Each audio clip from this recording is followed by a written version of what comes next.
It was said that among the children of Israel there lived a pious man. He was poor but very careful about how he earned his living. It had to be honestly earned. Everything that he did was done for the sake of Allah, never for selfish gain.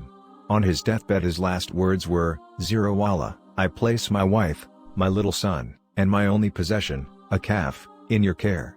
Strangely, he asked his wife to lead the calf to the forest and leave it there. He did this because he did not trust the children of Israel, for they were a selfish and greedy folk. After a few years, when the boy had grown up, his mother told him, "Your father has left you a calf in the trust of Allah. It must have grown into a cow by now." The son was surprised.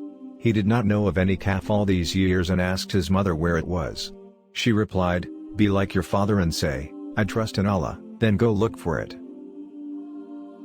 With a rope in his hand, he went to the forest and prostrated himself before Allah. "0 Allah, Lord of Abraham and Jacob and Job, return to me my father's trust."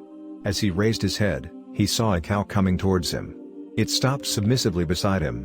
He tied the rope around its neck and led it to his house. The cow would not allow anyone else come near it except the young man. The youth was as pious as his father. He earned his living by cutting wood. Whatever he earned he divided into 3 equal portions, one he gave to his mother, one he used for his needs, and the last he gave as charity.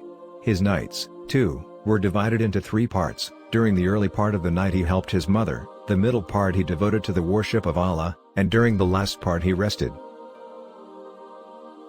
About this time a wealthy man died, leaving behind an only son, who inherited his father's wealth. His cousins envied his good fortune and secretly killed him so that they could inherit it. The dead boy's other relatives came to the Prophet Moses and asked his help in tracing the boy's murderer. Moses instructed them to slaughter a cow, remove its tongue and place it on the corpse. This would reveal the murderer, he told them. They accused Moses of joking. He replied, "Allah forbid that I be foolish." They questioned him about the type of cow they should slaughter, and he said, "This cow is neither young nor mature, but in between the 2 conditions, so do as you have been commanded." Instead of following his direction, they asked him more questions. "What color must it be?" He replied, "Verily, it is yellow in color." They still were not satisfied with his answer and asked for more details. Moses replied, "It is an unyoked cow, it does not plow the soil nor water the tilth, and is entirely without marks." They went out in search of such a cow. The only one that matched the description was the one owned by the orphaned youth.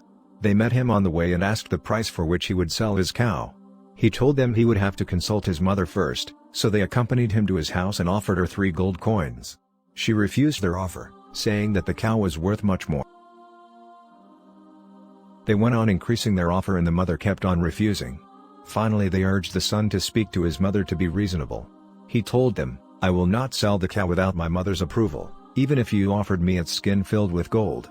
On hearing this, his mother smiled and said, "Let that be the price, its skin filled with gold." They realized that no other cow would do, they had to have it at any price. They agreed to buy the cow and paid with its skin filled with gold.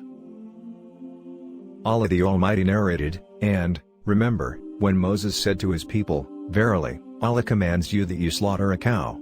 They said, "Do you make fun of us?" He said, "I take Allah's refuge from being among al-Jahilin, the ignorance or the foolish." They said, "Call upon your Lord for us that he may make plain to us what it is." He says, "Verily, it is a cow neither too old nor too young, but, it is, between the 2 conditions, so do what you are commanded." They said, "Call upon your Lord for us to make plain to us its color." He says, "It is a yellow cow bright in its color, pleasing to the beholders." They said, "Call upon your Lord for us to make plain to us what it is. Verily to us all cows are alike, and surely, if Allah wills, we will be guided." Moses, said, "It is a cow neither trained to till the soil nor water the fields, sound, having no other color except bright yellow." They said, "Now you have brought the truth." So they slaughtered it though they were near to not doing it. And, remember, when you killed a man and fell into dispute among yourselves as to the crime. But Allah brought forth that which you were hiding. So we said, "Strike him, the dead man, with a piece of it, the cow."